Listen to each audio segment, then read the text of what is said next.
Hi friends, ఇగో చింత చిగురు అయితే తీసుకొచ్చినాం ఫ్రెండ్స్. చింత చిగురు వట్టి చేపల కర్రీ అయితే చేస్తున్నాం ఫ్రెండ్స్. కొంచెం 2 పావుల నూనె వేసిన, దాంట్లో 2 ఎండుమిర్చి 3 ఆనియన్స్ వేసిన ఫ్రెండ్స్. వీటిని అయితే ఎర్రగా డీప్ ఫ్రై చేస్తున్నాను ఫ్రెండ్స్. ఆనియన్స్ అయితే డీప్ ఫ్రై అయినాయి ఫ్రెండ్స్. ఇప్పుడైతే ఎండు చేపలు అయితే తీసుకొచ్చినాం ఫ్రెండ్స్. అవి అయితే వేంపి ఒక 2 సార్లల్లో నీళ్ళల్లో కడిగేసిన ఫ్రెండ్స్. వాటి తలకాయలన్నీ తీసేసి 2 సార్లు మంచిగా నీట్గా కడిగిన ఫ్రెండ్స్. ఇప్పుడైతే వీటిని కూడా వేపుతున్నాను ఫ్రెండ్స్. ఇట్లా వేంపితే పచ్చి వాసన అయితే ఉండదు. మీరు కూడా ఇలా ట్రై చేసుకోండి ఫ్రెండ్స్. ఇవి కొద్దిగా డీప్ ఫ్రై కావాలి ఫ్రెండ్స్.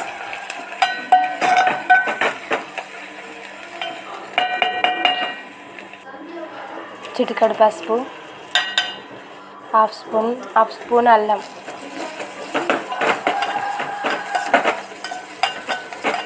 కొద్దిగా మగ్గనివ్వాలి ఫ్రెండ్స్.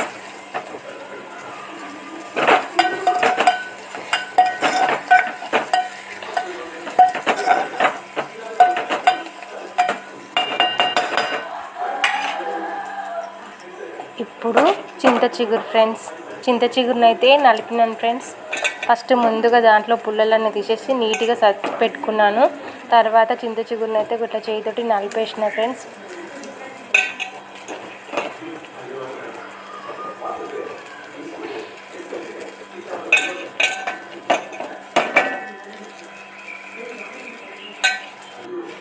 ఇది కూడా డీప్ ఫ్రై చేస్తున్నాం ఫ్రెండ్స్. కొద్దిగా దగ్గరకు అయింది.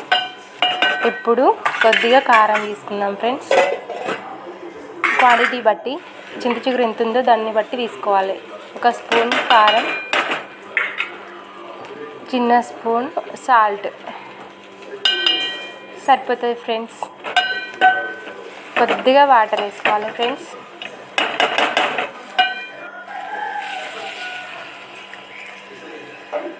ఇప్పుడు కలుపుకోవాలి. ఇది కొంచెం దగ్గర అయ్యే వరకు ఉడికించుకోవాలి ఫ్రెండ్స్. ఒక 2 మినిట్స్ ఉడికించుకోవాలి. ఇప్పుడు 1/2 స్పూన్ ధనియాల పొడి, 1/2 స్పూన్ గరం మసాలా వేయాలి ఫ్రెండ్స్. కొద్దిగా కొత్తిమీర. 2 మినిట్స్ ఉడికించుకోవాలి ఫ్రెండ్స్. దగ్గరికి అవుతుంది. ఇలా మీరు కూడా ట్రై చేయండి ఫ్రెండ్స్.